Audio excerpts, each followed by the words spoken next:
2, 3.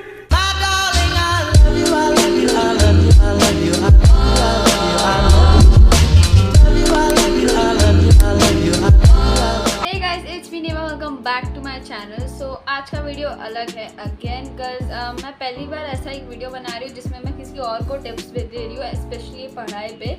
So as you know मैंने just अपने SSC board exam दिए थे एंड लाइक जो भी उसमें मैंने मिस्टेक्स की पूरे साल में जो मुझे नहीं करने चाहिए थे, डूज एंड डोंट्स, वो सब बताऊँगी, टिप्स एंड ट्रिक्स जो मुझे फॉलो करने चाहिए थे और जो मैंने फॉलो किए एंड एवरीथिंग मैं ये वीडियो में बताऊँगी. So if you are like जो अभी 9th में है या फिर अभी 10th में गए हैं, you can share this video with your friends and everyone.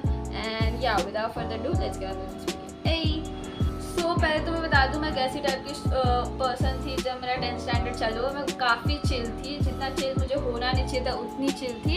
And this was like my biggest mistake. मुझे इतना चिल नहीं होना चाहिए था क्योंकि वो सारी चिलनेस मेरी एक टर्म के बाद निकल गई थी. एंड प्लस मैं वैसी टाइप की स्टूडेंट नहीं थी कि जो मतलब यू नो कोई ग्रेड्स वो सब के चीज़ों में रो दे या होमवर्क नहीं किया टीचर ने मारा इसके लिए रो दे. आई वॉज लाइक एकदम आराम से go with the flow type of person थी.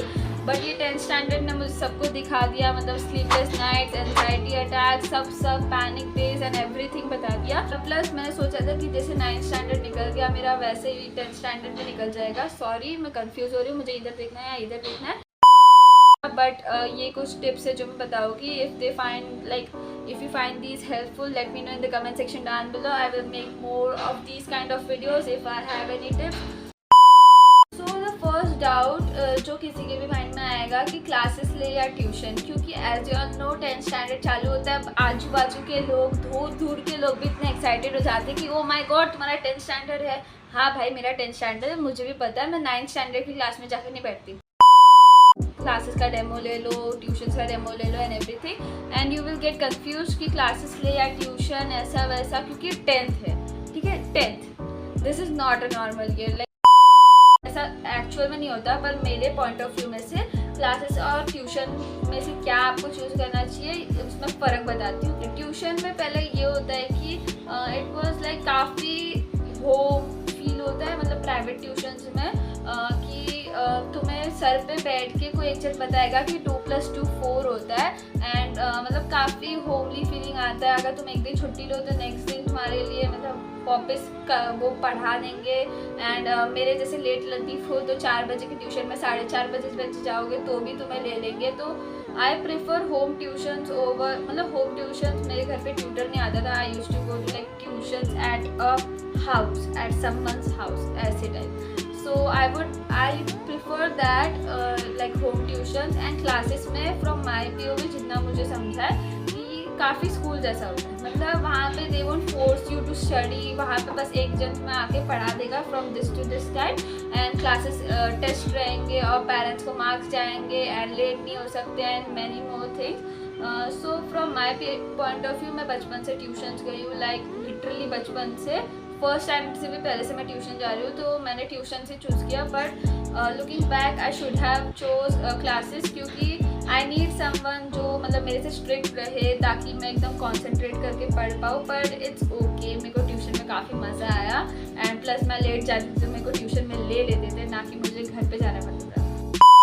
जैसा तुम्हें कंफर्टेबल लगे वैसा लेना. किसी के फोर्स में आके या फ्रेंड्स जा रहे इसके लिए मत जाना. जैसा लगे कि हाँ ट्यूशन जाना है तो ट्यूशन जाना, या फिर लगे कि मुझे क्लासेस जाने की ज़रूरत है, मुझे रेगुलर टेस्ट वो सब चाहिए एंड एवरीथिंग, तो क्लासेस जाना. एंड या so the second tip would be to study in vacations. सो तुम लोग सोचोगे कि हाँ अभी तो 9th के बाद छुट्टी है, टाइम पास करो. हाँ भाई टाइम पास करो टिल रिजल्ट, मतलब रिजल्ट आए तब तक तुम टाइम पास करो. फिर बाद में 9th के रिजल्ट के बाद डायरेक्ट पढ़ना स्टार्ट करो 10th स्टैंडर्ड का, like by digest and everything. क्योंकि पहले तो मैं बता दूँ जैसे स्कूल चालू होगा you won't get time at all. मतलब स्कूल रहेगा, फिर क्लासेस जाना रहेगा, फिर थोड़ा टाइम रहेगा उसमें नाश्ता पानी, फिर से थोड़ा होमवर्क, कुछ मैसअप हो जाता है. So I would suggest you to study in 9th standard के वेकेशंस क्योंकि लाइक ये टाइम पे तुम्हें काफ़ी फ्री टाइम मिलेगा, कभी भी बैठ के पढ़ सकते हो. और काफ़ी सारे, मैं एसएससी बोर्ड की तरफ से बोल रही हूँ, काफ़ी सारे हार्ड चैप्टर्स है वो पहले कवर अप कर लो क्योंकि छुट्टी में काफ़ी टाइम मिलता है अंडरस्टैंड करने का, डाउट्स पूछने का. स्कूल के टाइम पे ऐसा टाइम नहीं मिलता. इसके लिए जो भी 9th स्टैंडर्ड का वेकेशन है उसमें, वेकेशन क्यों बोल रही हूँ मैं, वेकेशन है उसमें पढ़ लो. For example metallurgy, carbon compounds, फिर ट्रिग्नोमेट्री, सर्कल्स, ये सब जो भी हार्ड चैप्टर्स है वो सब पढ़ के रख लो. क्योंकि लाइक हाँ, ये हार्ड चैप्टर्स हो गया तो फिर जब स्कूल के टाइम पे जो थोड़ा टाइम मिलेगा उसमें इजी चैप्टर्स जल्दी कवर अप हो जाते हैं. इसके लिए आई वुड सजेस्ट यू कि पहले हार्ड चैप्टर्स छुट्टी में कर लो.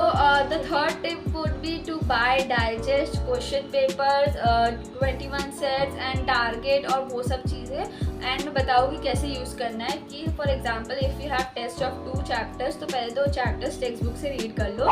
And text book will be like बहुत इंपॉर्टेंट चीज़ है क्योंकि अगर तुम्हें नोट्स पढ़ने को टाइम नहीं, so you can just read the text book. If you have notes you can read notes और डाइजेस्ट में, या फिर डाइजेस्ट पढ़ लो. स्कूल से नोट्स मिला है वो भी पढ़ सकते हो, या फिर डाइजेस्ट में क्वेश्चन आंसर्स है वो भी पढ़ सकते हो जो तुम्हें इंपॉर्टेंट लगे कि हाँ ये आ सकता है, ऐसे सब करके. सो वो पढ़ लो. और अगर तुम्हें टेक्स्ट बुक से नहीं समझ आ रहा है, डाइजेस्ट से नहीं समझ आ रहा है, सो you can watch many kinds of tutorials on YouTube कि ये चैप्टर कैसे समझे, ये इजी कैसे बना है, वो इजी कैसे बना है, सब कुछ यूट्यूब पे मिलेगा. एंड जो भी चैनल से मैंने पढ़ा है, I am talking about SSC, I don't know about CBSE और आईसीएसई. इसके बाद क्या करना है कि क्वेश्चन पेपर, 21 सेट, ये सब सॉल्व करना है क्योंकि इससे तुम्हें एक आइडिया मिलेगा कि लास्ट टाइम कौन से क्वेश्चन आए थे और रिपीटेड क्वेश्चंस कौन से, और नेक्स्ट, और तुम उससे थोड़ा प्रेडिक्ट कर सकते हो कि हाँ ये इंपॉर्टेंट लग रहा है, ये मेरे को पढ़ना चाहिए, 2 साल तक आया, नेक्स्ट ईयर भी आ सकता है. And the next thing would be कि इससे तुम्हें फॉर्मेट का आइडिया आ जाएगा कि मतलब कैसे आएगा पेपर, और प्रैक्टिस भी हो जाएगी. कुछ क्वेश्चंस नए होंगे, अगर by chance fill in the blanks and name the following में अगर सो तुम लिख सकते हो and it would be a lot easier. And मैंने ये जो मैं बता रही हूँ मैंने बोर्ड्स में यूज़ किया था. आई wish I would have use this technique in first term and prelims and stuff. Like काफ़ी बहुत हेल्प करता.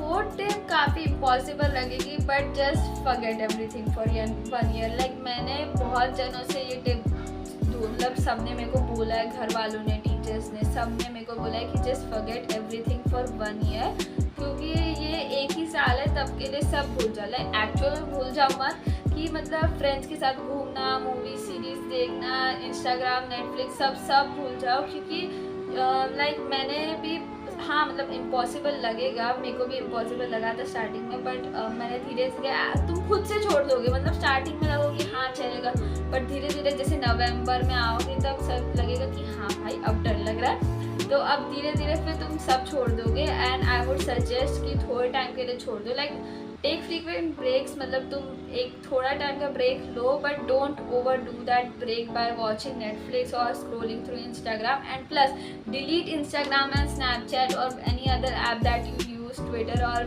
फेसबुक और एनीथिंग, क्योंकि तुम स्क्रोल करते जाओगे और मन करेगा स्क्रोल करने का. And please just delete this. मैंने भी लाइक लास्ट के फेब में डिलीट मार दिया था and I downloaded it on like my last day of my boards and it felt so nice. थोड़ा दिमाग को भी शांति मिलेगी. And fifth tip would be to just don't take stress. मतलब बिल्कुल स्ट्रेस मत लो. तुम्हें लगेगा हाँ ओवरवेलमिंग लगेगा कि 10th स्टैंडर्ड है और मैंने इतना सब बोला, उसमें भी लगेगा कि हाँ 10th स्टैंडर्ड है, बट जस्ट थोड़ा चिल हो जाओ क्योंकि स्ट्रेस लेने से कुछ नहीं होगा. ना तुम्हारा भला होगा, ना पढ़ाई का भला होगा, ना टीचर का, ना कुछ. क्योंकि लाइक मेरे साथ होता है एंड आई गेस बहुत सारे जनों के साथ ये होता है कि एग्ज़ाम के टाइम पे तो बीमार पड़ जाते हो, क्योंकि बाकी सबका नहीं पता बट मैं क्या करती हूँ कि मैं ज़्यादा पढ़ती नहीं, बाद में एग्ज़ाम के टाइम पे मेरे सर पे सब आ जाता है कि ये चैप्टर करना है, वो चैप्टर करना है, and then I get like बहुत stress and then I get sick. Even family doctor भी बोलता है कि हाँ एग्ज़ाम चल रहे ना, पता चल गया था इसके लिए बीमार हो गई है. Don't take stress at all. हो जाएगा ये साल. लाइक मस्ती करो तुम स्कूल में जाके एंड एवरीथिंग, बट बस पढ़ाई बैलेंस कर दो एंड दैट्स लिटरली इट.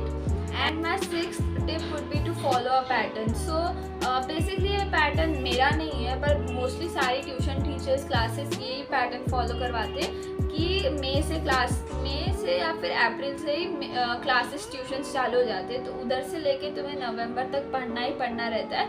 फिर उसके बाद नवंबर तक तुम्हें टेक्स्ट बुक नोटबुक सब बंद कर देना और क्वेश्चन पेपर और 21 सेट, तब तक 21 सेट भी आ जाता है एंड वो सब तुम्हें मतलब पढ़ना स्टार्ट करना रहता है, सॉल्व करना स्टार्ट करना रहता है। एंड एक पैटर्न जो सबको फॉलो करना चाहिए वुड बी कि लाइक 1 या 2 chapter according to your comfortability. इस पैटर्न जो सब ऑलमोस्ट सभी फॉलो करते हैं कि 1 या 2 चैप्टर जैसे तुम्हें होता है वैसे सबको सॉल्व करना चाहिए हर एक दिन, और साथ में मैथ्स भी सॉल्व करना चाहिए, क्योंकि मैथ्स एक ऐसा सब्जेक्ट है जो तुम काफ़ी टाइम तक नहीं करोगे तो भूल भी जा सकते हो इसके। और फिर दिसंबर जैन में कभी ना कोई किसी के दोनों महीने प्रीलिम्स रहते हैं, मेरे थे जैन में prelims, so I had like December also to study. उसके बाद में ओरल्स, प्रोजेक्ट सबमिशन वो सब रहता है एंड देन मार्च में बोर्ड्स रहते हैं। या ये पैटर्न मेरे को किसी ने बताया नहीं था, मेरे को धीरे धीरे पता चल रहा था किसी ना किसी से कि ये ऐसा करना रहता है, तब जाके मैं कर रही थी। If I would have known this पहले ही मेरे काफ़ी हेल्प हो जाती। बस the 7th tip would be कि internals are very important, like very important. So मैं बता दूँ कि हाउ दे आर इम्पॉर्टेंट। मैं एसएससी बोर्ड्स के हिसाब से बता रही हूँ कि 80 मार्क्स का लैंग्वेज का पेपर होगा और 20 मार्क्स तुम्हें इंटरनल्स देंगे, तो कुल मिला के 100 हो गया। सो 20 मार्क्स में आ जाता है तुम्हारा project submission, orals and practical. ऐसा होता है कि बहुत सारे स्टूडेंट्स फेल होने वाले होते हैं पर उन्होंने प्रोजेक्ट अच्छे से दिया रहता है, ओरल अच्छे से दिया रहता है, प्रैक्टिकल्स अच्छे से किए रहते हैं, इसके लिए उन लोग को फिर वो मार्क्स बच जाते हैं, मतलब फेल होते होते बच जाते हैं just because of the internals. 20 marks हमेशा स्कूल के हाथ में रहते हैं, बाकी सब तुम्हें बोर्ड जो तुम्हारा पेपर करेक्ट करेगा उसके पास रहते हैं। तो ये 20 मार्क्स तुम्हारे स्कूल से जाते हैं, जो तुम्हारा प्रोजेक्ट, ओरल और प्रैक्टिकल और क्लास बिहेवियर के ऊपर रहता है, जो वर्स्ट होता है मेरे जैसे लोगों के लिए, जिसकी इमेज इतनी अच्छी खासी नहीं रहती मिस के सामने, बट ठीक ठाक रहती, इतनी वर्स्ट नहीं रहती। सो ट्राई करो कि अगर तुम अपनी इमेज अच्छी बना पाओ मिस के सामने, या फिर नीट एंड क्लीन असाइनमेंट्स दे देना, ओरल्स अच्छे से पढ़ के जाना, प्रैक्टिकल बुक्स अच्छे से कवर करना काफ़ी इंपॉर्टेंट है। प्रैक्टिकल बुक्स को पता नहीं क्यों ऐसा लगता है अभी भी फर्स्ट स्टैंडर्ड में अगर बुक कवर करके दे दे तो, बट या बुक कवर करके देना, अच्छी हैंड राइटिंग में लिखना, ये सब मिस काफ़ी देखती है। और ऐसा भी होगा कि अगर कोई पेपर अच्छा नहीं किया तो वो 20 मार्क्स कवर कर लेंगे तुम्हारा वो पेपर, समझो। And my 8th tip would be to cover marks. तो ये मार्क्स कवर करने वाला बस इंटरनल्स में नहीं, ऐसे भी हो सकता है कि समझो तुम्हारा मैथ्स 1 का लाइक लाइन वाइज आता है कि मैथ्स 1 पहले रहता है, मैथ्स 2 फिर रहता है एसएससी बोर्ड एग्जाम में। तो अगर समझो तुम्हारा मैथ्स 1 अच्छे से नहीं गया, ज्योमेट्री जो किसी का अच्छा नहीं जाता इधर, अगर तुम्हारा पेपर ईजी ना हो तो, अगर तुम्हारा मैथ्स 1 ईजी नहीं गया तो मैथ्स 1 अलजेब्रा होता है कि ज्योमेट्री होता है, तो अगर तुम्हारा मैथ्स 1 अच्छा नहीं गया तो you should study well and do it better in maths 2, तो मैथ्स 1 के मार्क्स में कवर अप हो जाएंगे। वैसे तुम जैसे कि तुम्हारे मैथ्स 1 गया है 20 मार्क्स तक तुमने लिख के आए हो, और मैथ्स 2 में तुमने लाइक 30 अब आ जाएंगे तुमको पता है, तो वो मार्क्स कवर अप हो जाएंगे, प्लस इंटरनल्स लगेंगे वो अलग। Same goes in science 1 and science 2, पर लैंग्वेज जिसमें वैसे नहीं कर सकते, लैंग्वेज जिसमें you have to work hard. And other जो भी लाइक अगर कुल मिला के जो भी हैवी सब्जेक्ट्स है, हिंदी, मराठी, इंग्लिश, मैथ्स, वो सब, इनमें से कोई एक सब्जेक्ट लाइक मैथ्स 1 और मैथ्स 2 दोनों अच्छे नहीं गए तो वो तुम्हारा हिस्ट्री ज्योग्राफी जो एसएस होता है वो कवर अप कर लेगा। तो तुम लास्ट के जो 2 एग्ज़ाम होते हैं हिस्ट्री ज्योग्राफी उसमें कवर अप कर सकते हो, and plus they are much more easier to like process and learn. So these were some of my tips जो I wish I would have known पहले। एंड प्लीज़ ये साल seriously लेना, जो भी अभी 10th में गए हैं एंड एवरीथिंग, प्लीज़ ये साल सीरियसली लेना बहुत, because it matters, yes it does. और जो भी मेरी ट्यूशन टीचर मेरा वीडियो देख रही है वो सोच रही होगी हाँ नेमा को अक्ल आ गई, हाँ नेमा को अक्ल आ गई। सो या पर पैनिक मत करो, स्ट्रेस मत करो, लाइक एंजॉय करो, साथ में पढ़ाई भी कर लेना। लास्ट ईयर है, फिर से ऐसा स्कूल में मज़ा करने मिलेगा नहीं। ऑल द वेरी बेस्ट जो भी 10th में गए हैं, जिसके मार्क्स अभी आ रहे हैं जून में, आई डोंट नो अभी तक डेट नहीं आई है। सो या all the very best to everyone, and don't forget to like, share, comment and subscribe, and don't forget to share this video with your friends, and I will see you in my next video.